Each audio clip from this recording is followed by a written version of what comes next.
વેડ Variyav bridge પાસેથી ઝડપાયું છે MD drug. વાહન ચેકિંગ કરતા સમયે કારમાંથી ડ્રગ્સ મળી આવ્યું છે। 7 લાખથી વધુનું 78.77 ગ્રામ એમડી ડ્રગ કબજે કરાયું છે। ડ્રગ સહિત કુલ 43 લાખનો મુદ્દામાલ કબજે કરાયો છે। આરોપીને પકડી પાડીને આ કેસમાં કાર્યવાહી આરંભી દેવાઈ છે।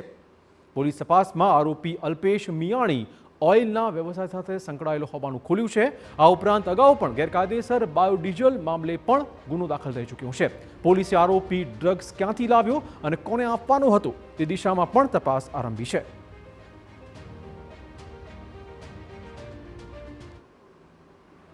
આ રીતે જ્યારે સિંગણપુર પોલીસની ટીમ જ્યારે વેડ વરિયાવ બ્રિજના છેડે ચેકિંગમાં હતી એ દરમિયાન એક શંકાસ્પદ ગાડી મળી આવેલ હતી, જેની અંદરથી કુલ 78.77 ગ્રામ એમડી ડ્રગ્સ મળી આવ્યું હતું, જેની બજાર કિંમત 7,87,700 રૂપિયા થાય છે। જેમાં આરોપી છે અલ્પેશભાઈ ઘનશ્યામભાઈ મિયાણી, જે કાસારીયો હાઇટ્સ કતાર ગામનો રહેવાસી છે।